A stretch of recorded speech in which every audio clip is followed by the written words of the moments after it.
안녕하십니까.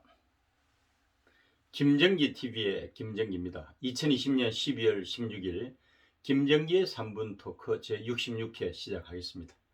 오늘 주제는 12월 14일 미국 선거인단 바이든 승리 확정, 바이든 시대 외교 정책과 북미 관계 전망입니다.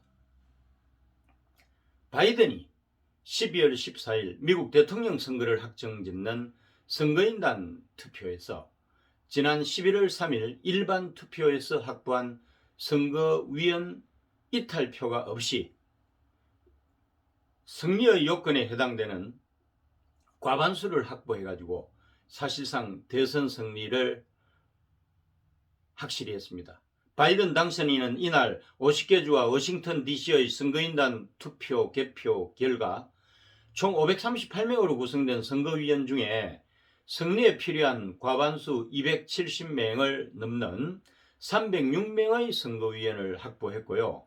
트럼프 대통령은 232명의 선거위원의 투표를 받았습니다. 이날 트럼프가 속한 공화당 상원 의원들은 의사당에서 바이든 후보가 1월 20일에 46번째 미국 대통령으로 취임하는 것을 받아들일 때가 됐다고 말했습니다. 존 커런 상원 의원은 우리는 역사의 페이지가 넘어가는 것을 보게 될 것이다. 평화로운 이양을 볼 것이다 라고 이야기를 했고, 로 포트먼 상원 의원은 건국의 아버지들이 세운 이 절차를 존중을 하고 유권자들의 뜻을 존중을 해야 한다고 생각한다고 했고요. 아이오와주의 척 그레슬리 상원 의원도 바이든의 당선을 인정했습니다. 여기다가 트럼프 대통령의 가장 충실한 지지자 중 한 명이라고 할 수 있는 린지 그레이엄 상원 의원은 바이든 민주당 후보가 당선인이냐는 질문에 대해서 그렇다라고 답을 했습니다. 이어 자신은 최근 몇 주 사이에 바이든 당선자와 기분 좋게 10분간의 전화통화를 했고, 그가 제안한 강요 지명자들을 지지하고 있다고 밝혔다고 말했습니다. 앞으로 남은 절차는 연방의회가 2021년 1월 6일 상원과 하원 합동회의를 열어가지고 주별 투표 결과를 인정을 하고 최종 승리자를 발표하는 것이고, 바이든이 1월 20일 대통령에 취임을 하는 것입니다.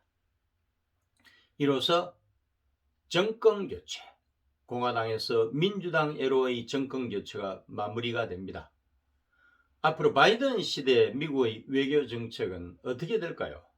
미국의 외교 정책이라고 하는 것은 본질적인 면에서 보면 민주공화 양당의 차이가 별로 없습니다. 미국의 국익을 최우선시한다는 점에서는 시대적인 상황과 지도자 유형에 따라서 옷만 달리 갈아입을 뿐이겠죠.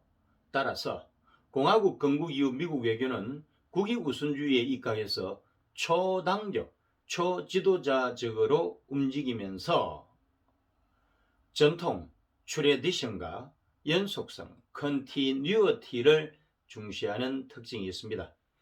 어떻게 보면 트럼프가 예외적으로 일탈한 것이지 바이든부터는 정상으로 돌아가는 것이죠. 바이든이 우선적으로 하고자 하는 일이 트럼프가 망쳐놓은 국제사회에서 미국 리더십을 다시 세계로부터 존경받게 하겠다고 하는 것입니다. 바이든 시대 미북 관계는 어떻게 될까요? 바이든의 대북 정책은 큰 틀에서 보면 대화와 압박이 되겠지만, 어디까지나 원칙에 입각한 북핵 접근을 대회에 천명한 것으로 보아서 대화의 문을 열기는 하지만 압박의 수위를 높이는 방식이 될 것입니다.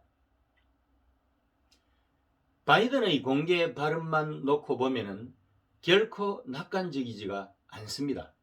2004년 미 상원 외교위원회에서 북한 지도자들은 핵무기를 정권 생존의 궁극적인 보증으로 여기는 만큼 무기 포기를 분명히 끓인다라고 하면서 우리가 보고 싶은 대로가 아닌 있는 그대로의 북한을 상대해야 한다고 말했죠. 2013년 미국 진보센터 행사에서 바이든은 우리는 대화할 준비가 돼 있지만 북한이 진정한 협상에 나설 준비가 돼 있어야 가능하다라고 하면서 과거에도 그들은 필요한 것을 얻게 되면 또다시 같은 도발을 감행을 하고 핵개발을 추진을 했으나 위기를 조장하고 보상을 요구하는 북한의 반복된 태도를 더 이상 받아들이지 않을 것이라고 비판을 했습니다. 또한 바이든은 2020년 대선 기간에도 수차례 김정은을 폭력배, thug라고 그러죠. 독재자, dictator라고 그럽니다. thug, dictator로 지칭을 하면서 트럼프식 대북 정책에 아주 불편한 신기를 내비치기도 했습니다. 여기다가 바이든은 북한 이슈가 너무나 복잡해서 그다지 중대하거나 새롭지 않은 합의를 내놓는 한에 있어서는 두 번의 정상회담으로 풀 수 없는 것을 잘 알고 있어가지고 트럼프의 탑다운 방식이 아니라 바텀업 방식으로 회기를 해가지고 실무 협상팀에 더 많은 권한을 부여하는 것을 선호하게 될 것입니다. 그럼에도 바이든은 대선 TV 토론 당시 김정은 위원장이 핵능력을 감축하는 것에 동의하는 조건 하에 만날 수 있다고는 말을 하기는 했어요. 물론 핵능력 축소라고 하는 것은 협상의 결과로서 받아낼 수 있는 것이니까 북한에게는 통하지 않겠지만 말입니다. 결론입니다. 바이든이 주도하는 외교, 특히 한반도 외교는 트럼프 시절과는 분명히 다릅니다.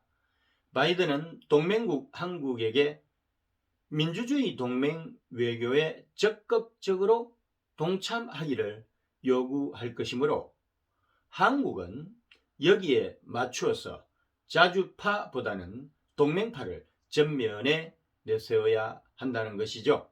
즉 문재인 정권에서 소외됐던 정통 엘리트 외교관들을 중용을 해가지고 대미 외교를 정상화시켜야 한다는 것입니다. 오늘도 함께해 주신 애청자 여러분 감사합니다. 구독과 좋아요 버튼을 꼭 눌러주세요. 여러분의 성원이 엄청난 힘이 됩니다. 고맙습니다.